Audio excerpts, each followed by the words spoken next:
Hey, Running Gang, I am back to review Reasonable Doubt, Season 1, Episode 7. I know I am pretty late, but I don't know, the recent events, aka Takeoff, I never even listened to really the Migos. I'm not really a big Migos fan, but that news really impacted me, and I'm not sure why. But it kind of had me down. So it took me a couple days to get back on get back on, because I just kind of went down a rabbit hole with that situation. So anyway, I'm back. I did watch the show. I watched it twice, because I watched it on Tuesday, but that's the day that everything happened, the news. So then I was like not really into it, so I ended up watching it again because yeah, I just did. All right, so the C is called. I mean, this episode is titled appropriately. I think it's titled what who in word what in word who. So now I seen that last week, I was like, okay, this is gonna be interesting because what's going on here? They didn't have the whole word spelled out, but they had like the N and then a part, the asterisks, a whole bunch of asterisks, and then what, and then the N, a whole bunch of asterisks, what. So I couldn't wait. Last week when I seen the title of it, I already couldn't wait to see, because baby, it's getting juicy. So the scene opens up. They kind of gave, like, this was kind of it should have been titled Lou. The episode should have been titled Lou, because Lewis, her husband, he was throughout the whole episode was kind of like revolving around him. So I remember in episode 1, it opened up with like Jax, like her morning routine, her waking up out the bed, showing her going for her run, getting breakfast, getting the kids together. That's how this one opened up, but for Lou. So it showed him waking up, his morning routine. Y'all, side note, he would listen to Meek Mill's Dreams and Nightmares. I said, oh, now wait a minute. Now y'all know I love that. Hold up, wait a minute. Hey, y'all know I was been. But anyway, so he woke up. It showed him doing his little workout, doing his push-ups when he wake up or whatever. Get the kids ready, because this is one of the nights that the kids was with him, so he got to get them ready, drop them off to school, so on and so forth. Okay, so and then he even showed him going to work. Like, he went to work, had his little earphones on, jamming out. One of his little white associates came in there and was like, said something to him. He answered the question, put his earphones back on, and went back to work, baby. I said, get it, Lou. So that was cute. Lou woke up in a great mood, dropped the kids off, whatever. Okay. That Dreams and Nightmare, it took me out. If you know Dreams and Nightmare by Meek Mill, if you know, you know. If you don't, go look it up, because baby, it'll get you hyped no matter what situation. Because then they show, I think he met. Okay, so when he picked the kids up. I'm pretty sure. Yeah, he picked the kids up. He would have picked the kids up, Lou. Yeah, he met. I'm gonna call her name Tony, but I'm gonna call her Thirsty Tony. So I'm fast forwarding a little bit, because when he dropped him off, obviously they had a whole full day. He went to work and then picked him back up. But when he went to go pick up the little boy or whatever, he met Thirsty Tony. Y'all, she's a parent of a child that goes to the school that the little boy go to, whatever. And she was like, hey. So he was like, hey, they like park beside each other, whatever. And he getting out. So he was like, he don't know her. So she's like, I'm whoever's mom. I guess that's somebody who the son is friends with. And he was like, okay, what's up? So she was like, oh, nothing. You could tell that she liked him, because she just started like flirting right away. And I'm just like, be a lady, like clutching my pearls, be a lady. So like, let the man, girl, don't be so thirsty. She gave the man her number, and he like, okay, like you could tell he like whatever. She done bought a divorce. I know, going through a divorce, he's like, wait a minute, whoa, we ain't going through no divorce, baby. We separated, but you know what I'm saying? We gonna be together. And I hope they do, y'all. Said that when he met Thirsty Tony, when he picked the kids up, and I don't like Tony. We gonna get into her more later on, because baby, Tony, side eye. The next scene they show Braden and Sarah. That's the man that's on trial, and his wife. They in the car getting ready to go to court. They gotta go to court. It's court day. So I remember last episode, he called her coming in the house late at the night, and he was like, so what's up? Like, where you been? So they didn't really go into that, but you could tell that's on his mind. He knows something going on with Sarah. They in the car, like, not really talking. They end up talking and getting into it, like a spar or whatever. But she pretty much telling him, he's asking her, like, what you got going on? And she was like, nothing. I'm trying to protect this family. I'm trying to, I met with him I'm trying to get him to pretty much back down, because I protect this family. And they started arguing about her. She asked him at the end of the argument or whatever in the car. She asked him, because he was like, why you meeting up with this? And that's what she said. I'm trying to meet up to protect this family. So y'all, she mad, and so she was like, let me ask you a question. Was it just about sex with her, or were you actually in love with her? He gonna look at her with his lying ass and tell her, grab her hand, look at her eyes. That's why I don't be trusting, cause y'all ain't right. It was so sincere too, y'all. I believed it. He grabbed her hand, looked her in her eye, and said, "Baby, no matter what, you are my center," and said it so convictingly with his chest. And girl, she just melted, grabbed his hand and smiled and said that was enough for her, baby. Yeah, how about they in court?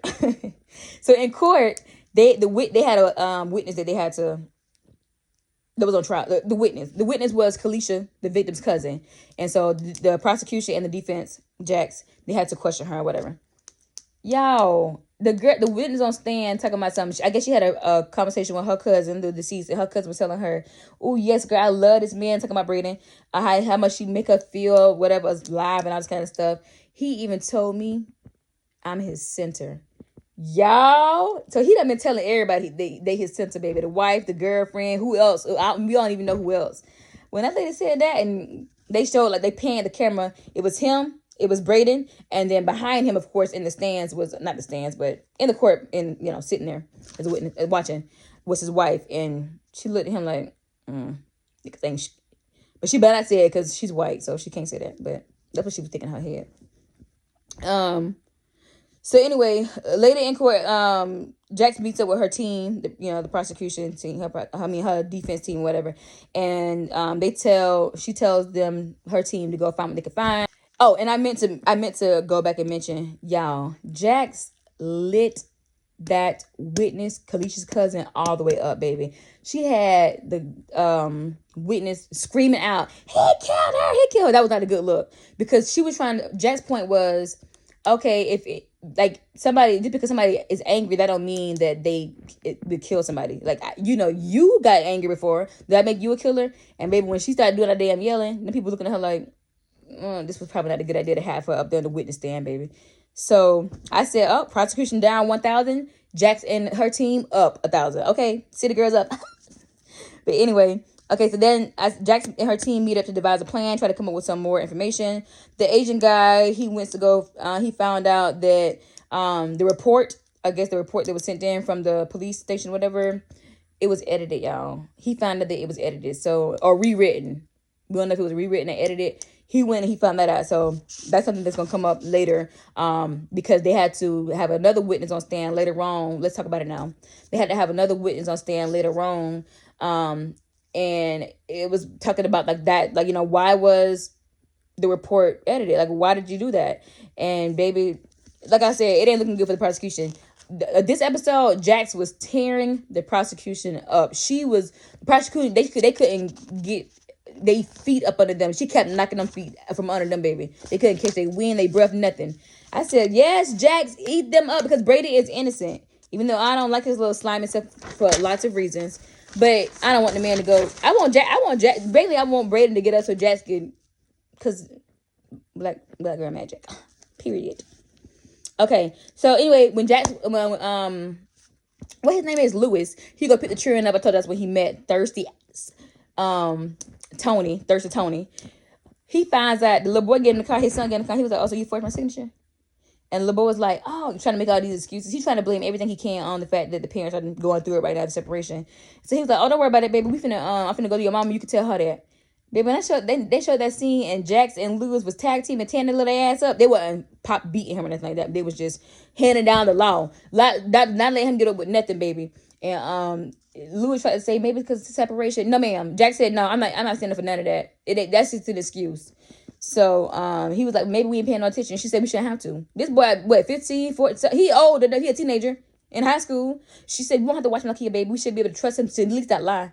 That don't got nothing to do with him forging the signatures, but they handed him a good old punishment. And he ain't no phone, ain't no friend, nothing, baby. You a prisoner in this house. You go to school and come home. That's it. So I guess that made Lewis, he said, I'm gonna go home and smoke, baby, because this is too much for me. So she was like, I wish I could do it. It sounds good. He was like, let's do it. So yeah, they showed them, girl, they is sitting down smoking. So I think it was in her house. Yeah, he said at the house, whatever. He smoked over there. High as a kite, y'all. They sitting there laughing and just having them a good old time, a good old fashioned time, baby.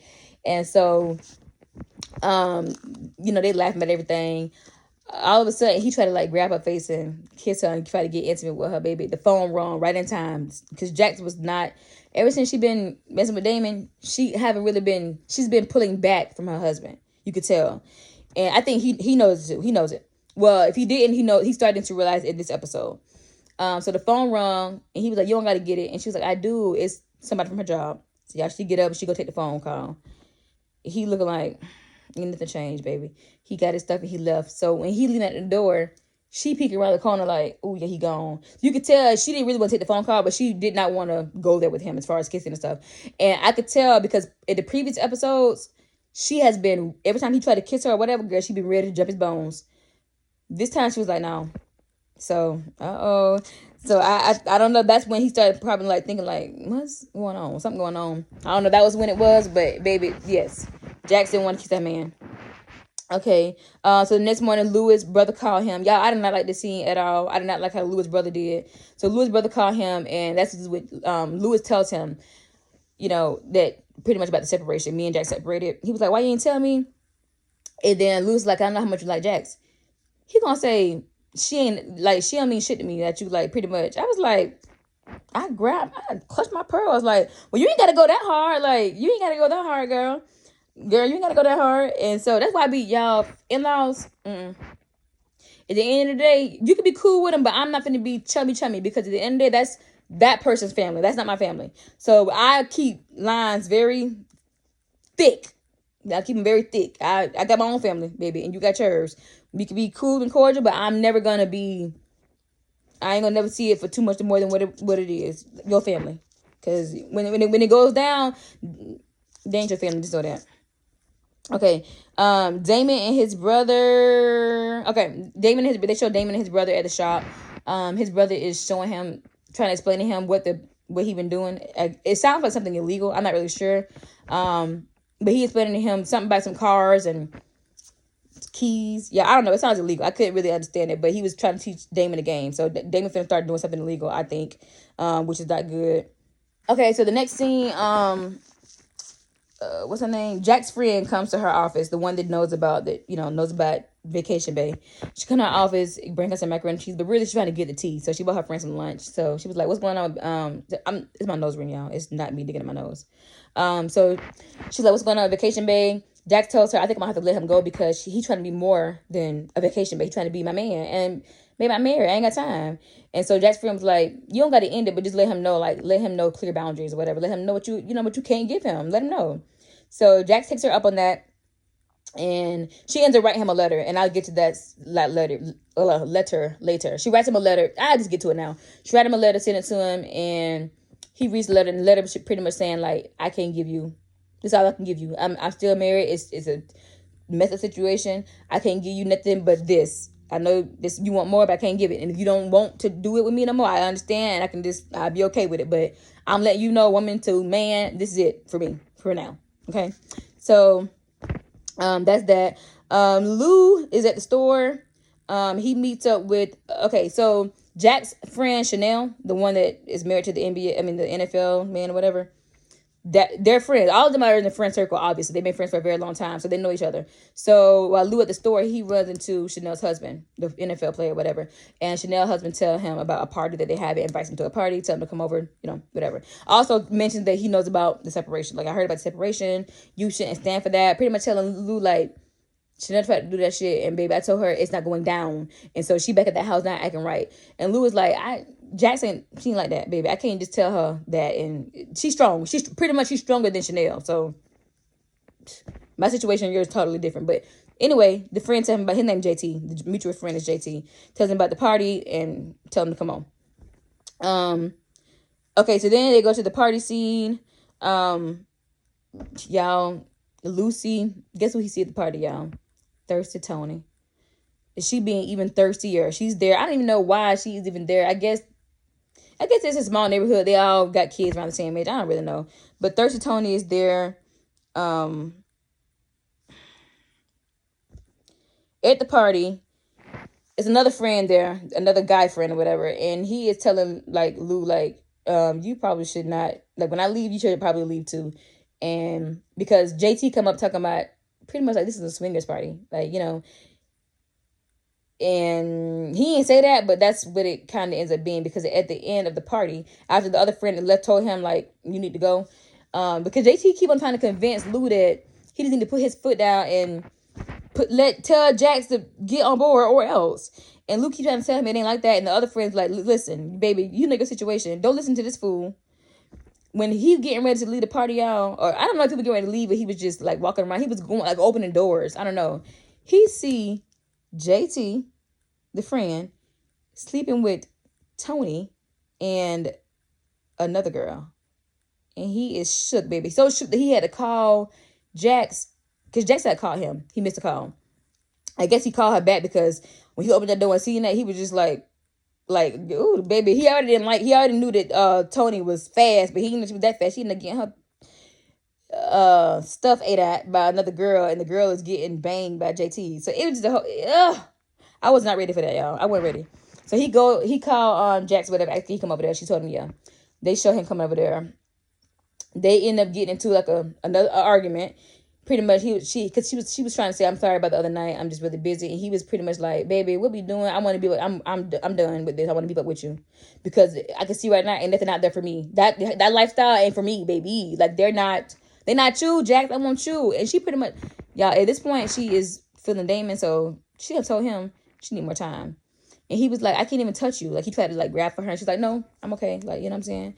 And they get into an argument about how, like, you know, she's pretty much saying, like, it ain't always about you. Like, the reason why we ain't together is because your feelings, you can't stand what I do and how I'm ambitious. You want me to be the breadwinner and the homemaker and come home and cry to you about it. And I just can't be that. And I felt, y'all, I resonate with this character so much. Y'all don't understand, like, because it's so hard being, like, just a black woman and, like, holding down everything. Like, why do we have to do that? And but still, they want us to be soft, but still be, like, they love our ambition, but then they also resent us for it at the same time. It's like, I don't know. It's crazy. It's hard being a black woman. So that's why I love this show. So he ends up leaving and being like, yeah, that's when he realized, like, I can't even touch you. Like, something is different. So he left, but in the back of his head, that's what really got his wheels turning, baby. So the next day they have a birthday party, a kid's birthday party at the same friends, Chanel and JT. So y'all know all of them is friends in the friend circle. So Chanel invited Jax, and then JT invited Lou. Okay, so they end up being at the kids' birthday party together. Guess who else there, y'all? Thirsty ass Tony. So Lou is looking like you were just smashing her last night, and now you got her in your right face. Baby, he ain't not for this, because Lewis ain't like that. Lewis is a good man, baby. A good man, Savannah. He ain't like that. So he can't understand, like, so he's like, y'all in open marriage. And she was like, no, baby. Stay on the open marriage. No, we're not. But Chanel don't know nothing about this. Keep it, and we gonna keep it at that. So Lou getting ready to go because he just can't be in that environment no more. You know what I'm saying? Like with the girl there, it's just too much for him. So he get his kids, baby. He get ready to bounce. And Chanel sees him when he get ready to go. She's like, you finna go, Lou? And he was like, yeah. So she was like, let me talk to you for a second or whatever. And then she was just telling him how, like, whatever he been doing to get Jax back has been working, because she seems happier than ever. And that right there was his, like, he was like, oh no, I'm not the one making her happy, baby. Something is going on. And so he go to the mama house, to Jax's mama house, and trying to get, like, has Jax told you anything about meeting somebody? Because I think she has. And girl, the mama go to rambling, trying to tell him, you know, no, Jax is just very private. She's been through a lot. She said something about the thing with Paul. Paul is her man, her husband, the mom's husband. And so Lou was like, what thing with Paul? And girl, she said something, oh, nothing. She went back past that, like she didn't say nothing about that. So something, and I told y'all, Jax don't like Paul. She don't like Paul. So something happened with Paul and Jax, and I watched previews, y'all already know, and it's gonna come up. Whatever happened with them is gonna come up in the next episode. So I'm interested to see that. And y'all, this whole episode, I'm sitting on pins and needles, like, cause I don't want the husband to find out about Damon, and I don't want him to find out. And I just knew it, like, it just was getting closer and closer. I wanted him to, like, just stop it and settle down and don't try to dig no more. I don't want him to find out. So the next episode, they show, oh gosh. Yeah, Jackson getting her back blown out by Damon. And yeah, I've been here for Damon, but this episode I switched because Damon's starting to give me creepy vibes. Stalker is I don't like it, y'all. So he ended up getting her back blown out. She getting her back blown out. While in the middle of it, y'all, he asking her, telling her like, I want more, I want more. She already said no, Damon. And now at this point, you just like stop doing that. She done wrote you a letter. You have agreed. She told you I cannot. Baby, I can't. I'm not giving you no more. I'm a married woman. Now, either you gonna get this hotel sex or you ain't. Nah, because I said what I said. So he doing that while he's saying that to her while he is breaking her back in. So y'all know, women, when there was y'all, we are subject to say yes to stuff in the heat of the moment because we just be in there, especially if it's good. So she just, you know what I'm saying? That's why I feel like he's so manipulative, and I'm starting not to like him no more. So after they get done or whatever, the steam was really steamy, y'all. It was steamy.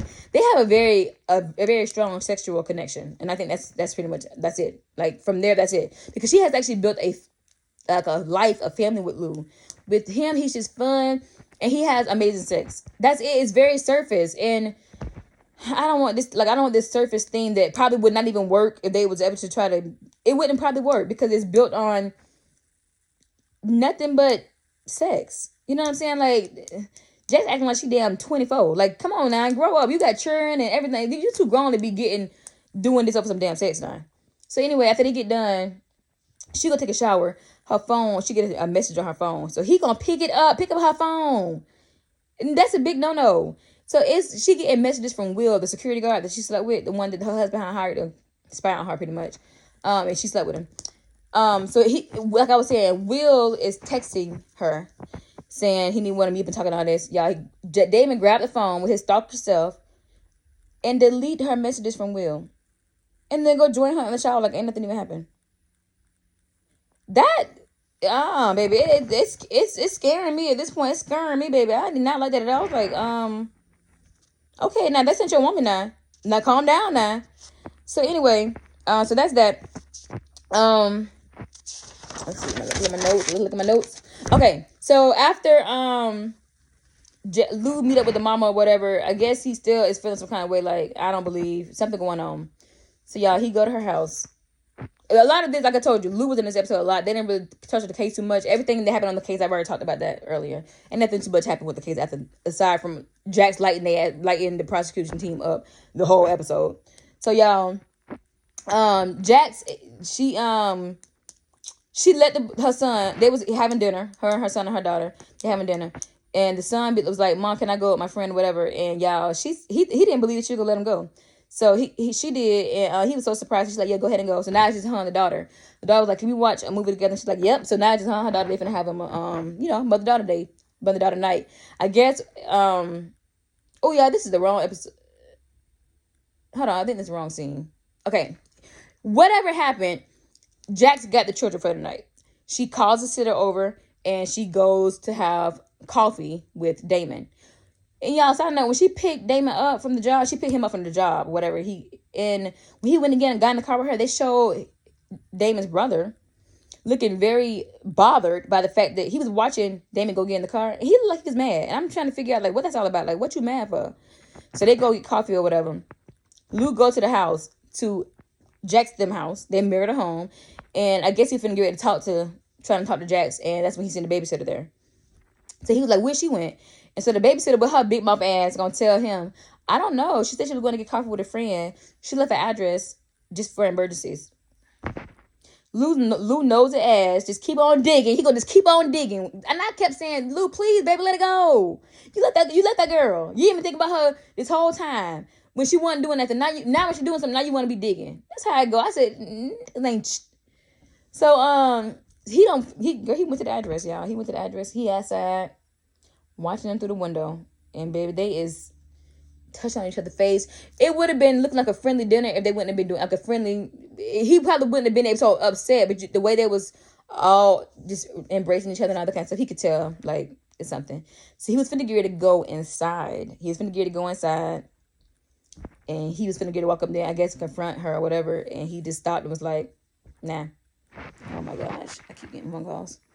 He stopped and was like, "Nah." He got in the car, took that ring off, He pissed. Y'all know how these men get, baby. These egos, these fragile egos.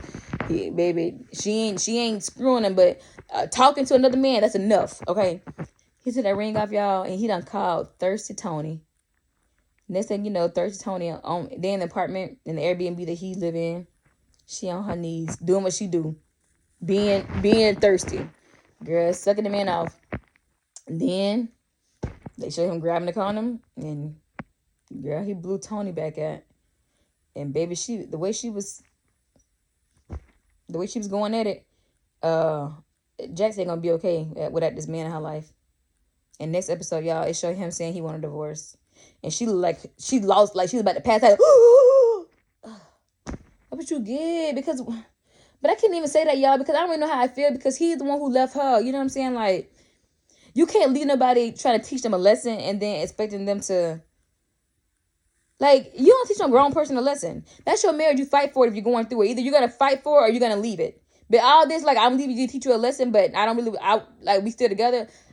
Grow up, baby. Grow up. So I'm like, at a little bit, I feel bad for Lewis, because it's like, I know that he was hurt. Like, he wanted to be with her. He was telling her. But at the same time, it's not on your terms. Like, you want to leave her, and then when you say, okay, I'm going to be back together, like, she supposed to be like, okay. Like, you're dealing with a different caliber of a woman. This is a woman who, this isn't like Chanel. This is not Chanel. Jax got her shit together. She is a boss in all aspects. She is a catch. Now, I'm not saying that Lewis is not, but Jax definitely is, and she knows it. And he does too. So you cannot just bounce in and out of her life, because teach her a lesson, and when you want to come back, it's time for you to come. No, man, no, sir. It don't work like that. But I understand him as well, like, being hurt. Like, I don't know, y'all. And then I just feel like Damon is not good. Like, he's not good news, and I'm so scared. Like, so anyway, that was the end of the episode. Yeah. Oh, and I forgot to tell y'all, baby, when he had left Jack's house the night when he was like, he said, I can't even touch you, when they had the argument after the party. Yeah, he went home and he was just laying on the ground. He was just so sad and hurt and just going through it. And I said, oh, Lou, I already know. Like, I know that feeling, baby, when you just feel like kind of rejected. Like, he felt rejected by his wife. And I think that's when he just really realized, like, she had definitely seen somebody else. It's not me no more. It's like, because I'll tell y'all, all the early episodes, she had been, anytime at his beckoning call, pretty much. Like, whatever he wanted, she was down for it. If he wanted to come over there and sleep with her, that's what it's been. And he seen the tables turning slowly, and he could see it. And he probably was like, So, y'all, I don't know. Like, I don't know. I just feel like Damon is not good news. I love Jax and Lou's family dynamic, and I'm kind of scared. So, it's getting juicy. This episode 7. The previews, like I said, the previews look really juicy. It shows Jax confronting Paul, because Paul in the hospital. It showed at the last end of the episode, it showed the mama called Jax and told her that Paul was in the hospital. And I'm sad on mama, because we'll talk about that next week. But anyway, Jax go see him in the hospital, and she telling him stay away from her child. So baby, something happened. I feel like Paul don't touch Jax, and I don't know. And then, like I said, it also shows Lou telling her he wants a divorce, and I don't know, y'all. So anyway, that was episode 7. Please get down in the comments so we can discuss, and I want to let y'all think, because it's getting juicy, baby. It's juicing up. This episode was more like Being Mary Jane, because I told y'all this show is kind of like a mix between Being Mary Jane and Scandal. So they didn't really touch on the case a lot. It was really, a little bit, because they got to have some, that's what it's, about, but also her love life. So it was definitely giving me Being Mary Jane, and I just cannot wait to next Tuesday. Okay, rate, comment, subscribe, and let's go. Bye.